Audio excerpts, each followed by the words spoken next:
오늘 맨유가 정말 충격적으로 본머스에게 홈에서 0대3 패배를 당했어요. 그런데 이 0대3 패배에서 물론 본머스도 너무나 잘했지만 맨유가 공격과 수비 두 가지가 모두 문제거든요. 그러니까 기록적으로만 봐도 얼마나 심각하냐면 공격에서는 득점을 못하고 수비에서는 안 먹혀도 될 실점을 많이 하고 있어요. 그러니까 이게 뭐 전술적인 문제도 있지만 선수의 약간 능력 문제도 어느 정도 있거든요. 예를 들어서 이런 겁니다. 맨유가 오늘 골 기대값이 2.26이에요. 슈팅도 23번을 했습니다. 그리고 결정적인 찬스도 4번이 있었어요. 그런데 맨유가 오늘 한 골도 못 넣었죠. 이거는 공격수들이 너무 할 정도로 못 넣는다는 거거든요. 그러니까 4번의 결정적인 찬스를 다 못 넣고 골 기대값이라고 하면 뭐 여러 가지의 이제 수치를 정량화를 해서 이제 판단을 하는 거잖아요. 이게 득점이 얼마나 들어갈 수 있느냐인데 2.26골이거든요. 보통 이러면 이제 정말 못 넣는 팀들도 2골에서 1골 정도는 좀 들어가야 되는데 그 정도도 못 들어가는 거죠. 안 좋은 팀들이 이제 경기를 하면 상대팀 골키퍼가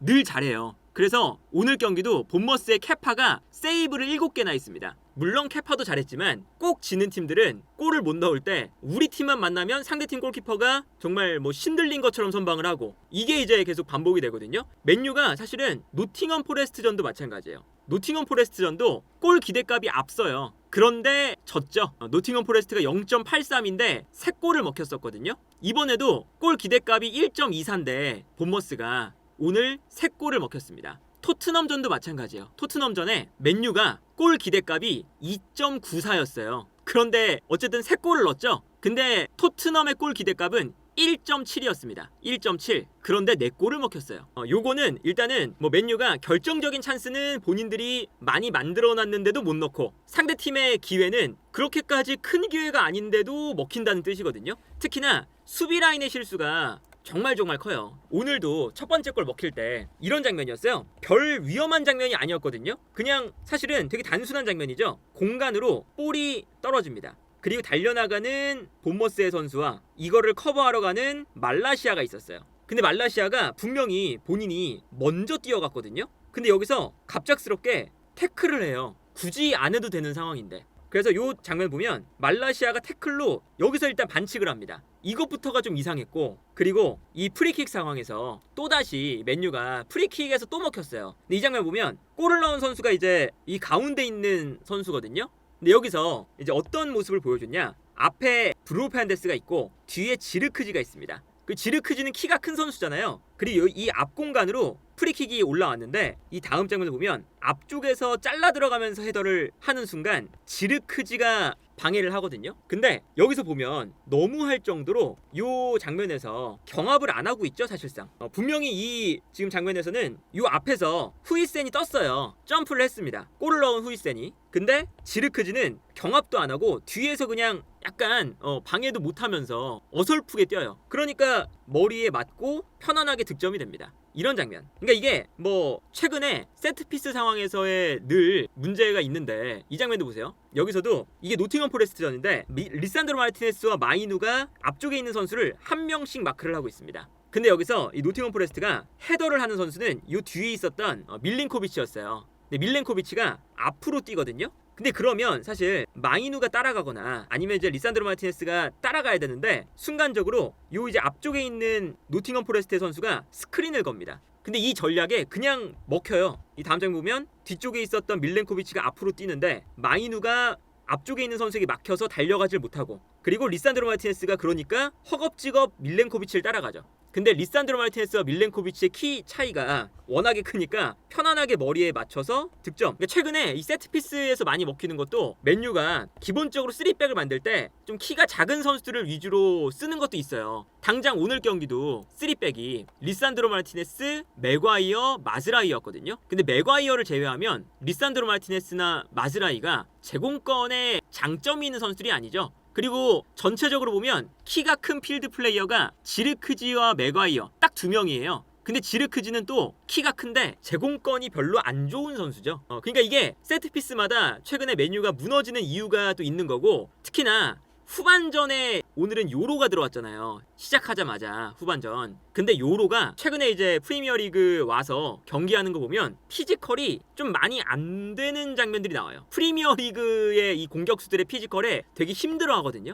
이게 노팅엄 포레스트전인데 그냥 한 번에 뻥 찹니다. 뻥 차고 뒤쪽에서 요로가 노팅엄 포레스트의 공격수와 경합을 하고 있어요. 그런데 경합을 할 때 여기서 제공권에 엄청난 차이가 납니다. 이게 힘에서 약간 밀리면서 요로가 제대로 뛰질 못했거든요. 다른 각도에서 보면 요로가 그냥 한 번에 뻥 찬 볼인데 그대로 머리에 상대팀이 볼을 맞추게끔 놔두고 있는 장면이죠. 그래서 이 노팅엄 포레스트전에서 특히나 이 장면에서 크리스 우드랑 만났어요. 그러니까 크리스 우드가 뭐 프리미어리그 내에서도 피지컬이 좋은 편이잖아요. 근데 이 요로가 크리스 우드랑 몸싸움을 할 때 엄청 힘들어요. 이 장면은 어떤 장면이냐? 크리스 우드가 요로랑 부딪힐 때 요로를 약간 밀어요. 경합을 할 때. 근데 미니까 밀려요. 엄청 밀려났죠? 그러니까 크리스 우드가 요로를 밀어놓고 본인은 뒤로 빠집니다. 그렇게 강한 경합도 아니었는데 너무 쉽게 밀린 거예요. 그리고 뒤로 빠지니까 뒤로 빠지는 크리스 우드에게 크로스가 들어오죠. 그래서 편안하게 크리스 우드가 요로가 밀려나 있을 때 크리스 우드는 뒤로 빠져서 올라오는 크로스를 슈팅으로 마무리합니다. 근데 똑같은 장면에서 또 먹혀요. 요로와 크리스 우드가 여기서 싸우고 있는데 이 공간으로 이제 그냥 크로스가 올라왔어요. 그런데 여기서도 정말 단순하게 요로가 크리스 우드의 제공권에 완전히 밀리면서 실점을 허용해요. 단순하게 이 피지컬의 문제가 요로가 좀 있는 편이에요. 그래서 이제 오늘 경기도 보면 어떤 장면이 있었냐면 이 장면 보시면 여기서도 그렇게 어려운 장면이 아니잖아요. 수비 라인에서 본머스가 뻥 찼어요. 그리고 여기서 요로랑 상대 공격수랑 경합을 하거든요. 근데 경합을 할 때 요로가 순간적으로 선수를 놓칩니다. 좀 간격이 많이 벌어져 있죠. 그래서 그냥 뻥 때렸는데 본머스의 공격수에게 볼이 가요. 편안히. 그 다음에 이제 요로가 뒤늦게 붙어보는데 경합을 할 때도 몸싸움에서 완전히 밀려서 경합이 제대로 안 돼요. 한눈에 봐도 이게 타이트해 보이지 않잖아요. 그래서 여기서 이제 볼을 받은 선수가 측면으로 패스를 보내줍니다. 그리고 여기서 공격을 전개하다가 이제 마즈라히가 클라이베르트에게 태클을 하면서 여기서 페널티킥을 내줬죠. 이 페널티킥이 나온 게 일단 마즈라히의 안 좋은 수비도 있었지만 이 장면에서 요로가 너무 편안하게 몸싸움이 안 되고 그대로 그냥 먹히는 그런 장면도 분명히 있었다. 근데 이게 뭐 리산드로 마티네스가 키가 작다. 그리고 요로가 경합이 안 된다. 그리고 이제 뭐 더리우트도 3백의 가운데에 나왔을 때 커버를 넓게 하는 편이 아니다. 약간 하나하나씩 뭔가 이제 치명적인 문제가 있어요. 맥과이어 느리다. 그래서 세 번째 골 먹힐 때는 이것도 그냥 가운데로 패스가 들어오는 거거든요. 근데 맥과이어가 끊어내려고 올라와요. 근데 올라오는 게 순간적으로 늦었어요. 그래서 맥과이어가 올라갔는데 볼은 이미 이 위치를 통과해서 공격수에게 넘어갑니다. 그러니까 맥과이어가 튀어 올라오는 게 늦었죠. 그 다음에 이제 볼을 받아서 튀어 올라오는 측면 공간으로 본머스가 패스를 보내주거든요.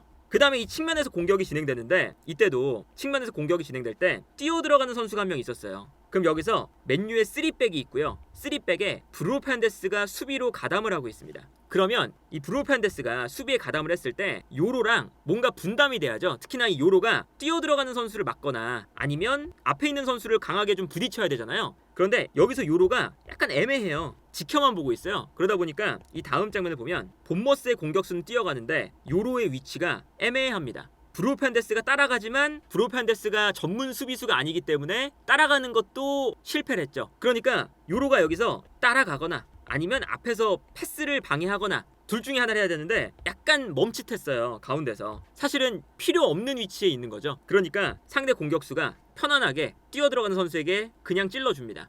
바라만 보고 있었죠. 그래서 측면이 열리고 컷백 득점. 이런 장면을 보면 확실히 지금 맨유의 이 수비 라인이 그러니까 수비적으로 그냥 순수하게 수비력적인 측면에서 문제가 좀 많다. 그리고 이제 세트피스 상황에서의 그런 뭐 세트피스의 문제도 당연히 있고 최근에 계속 세트피스로 먹히잖아요. 노팅엄전, 뭐 맨시티전, 토트넘전, 오늘 본머스전 연속으로 아스날전도 마찬가지고 연속으로 이제 세트피스에서 실점하는 건 분명히 문제가 있는 거고 그리고 이제 득점력도 아까 이제 그 기대값 골 기대값을 말씀을 드렸는데 말도 안 되는 골 기대값이 나와요. 그러니까 이 장면도 보시면 공격수보다 수비수가 적은 상황입니다. 맨유의 공격수가 더 많았어요. 그리고 여기서 볼을 끌고 들어가다가 수비수가 2명의 공격수에게 붙으니까 브루노 페르난데스에게 완벽한 공격 찬스가 납니다. 근데 여기서 브루노 페르난데스가 슈팅을 하는데 물론 케파 골키퍼가 잘 맞긴 했지만 결정력이 이거는 문제가 되는 거죠. 케파 골키퍼에게 그대로 선방을 당하죠.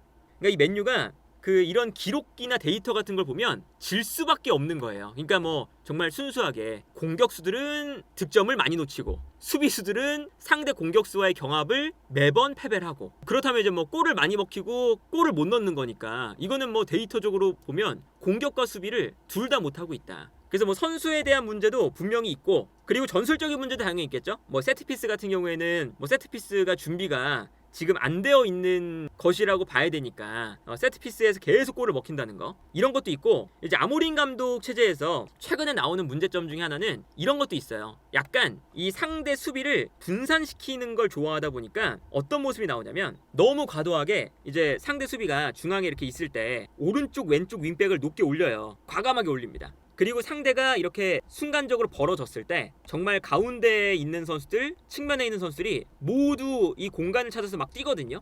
그럼 뛰어가면 그때 여기서 이제 패스를 앞쪽으로 공급을 해주는 거죠. 좋은 공간으로. 근데 여기서 문제는 공격수들이 앞쪽으로 막 뛰어가니까, 뛰어가다가 볼이 끊겼을 때, 그러니까 이게 패스 미스도 있지만 결국에는 맨유가 결정을 못 해주니까 공격을 하다가 정말 많은 선수가 달려들면서 공격을 하다가 볼이 끊겼어요. 그럼 끊기는 순간 공격 라인과 수비 라인의 거리가 너무 넓어지는 문제가 좀 발생을 해요. 예를 들면 오늘 경기도 마찬가지입니다. 그 실점하는 장면 중에 어떤 장면이 있냐면, 이 장면 보시면 3명의 3백이 있고 마이누와 브루 판데스가 있어요. 미드필더 2명. 그리고 앞쪽에 오른쪽 윙백, 그리고 중앙에 있는 뭐 디알로, 호일룬 다 뜁니다. 왼쪽 윙백도 올라가 있고 왼쪽 공격형 미드필더도 올라가겠죠? 그러니까 모든 선수가 앞쪽으로 뛰어나가는 거예요. 앞선 라인에. 그리고 여기서 브루 판데스가 이 공간으로 찔러주는 패스를 합니다. 과감하게. 상대 수비를 분산시킨 다음에. 근데 여기서 브루 판데스가 롱 패스를 찔러줬는데 여기서 끊겼어요. 패스가. 그러면 맨유의 공격진은 모두 올라가 있고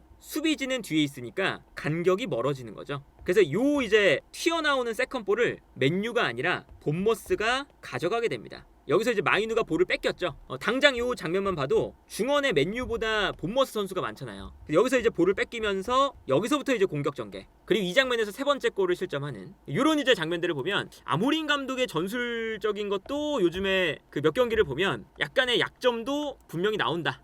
너무 이제 공격진의 윙백도 너무 올라가고 공격할 때 앞쪽에 있는 3톱도 너무 올라가니까 수비 라인과 공격 라인의 거리가 좀 멀어지는, 그리고 공격에 그렇게 투자를 했으면 사실은 공격 지역에서 득점을 만들어줘야 되는데 득점을 만들어주지 못하니까 또 역습당하고, 그러니까 이게 뭐 맨유가 지금 공격과 수비를 둘 다 못하기 때문에, 물론 아모린 감독이 온 이후에 아직은 개선을 더 많이 해야 되고 지켜봐야 되긴 하지만 지금 맨유의 순위가 13위에요. 13위. 6승 4무 7패. 패배가 더 많고요. 21골을 넣었고 22골을 실점했습니다. 그러니까 21골을 넣었다는 건 리그에서도 득점이 하위권이에요. 그래서 이제 마이너스 1이에요. 마이너스 1 득실차가. 이거는 정말 맨유 입장에서는 심각하다고 볼 수가 있겠고, 그래서 아모린 감독이 온 이후에도 뭔가 이 선수단의 경쟁력 자체가 좀 많이 떨어지는 모습을 보여주고 있고, 아모린 감독 체제에서 이번 시즌에 뭔가 반등의 여지가 있을지도 모르겠다. 최근에 하는 걸 보면 오히려 이제 좀 오래 지켜보면서 선수단을 거의 이제 다 변화를 시켜야, 능력이 안 되는 이 스쿼드를 좀 변화를 시켜놔야 그제서야 이제 아모린 감독의 축구가 좀 구현이 되지 않을까.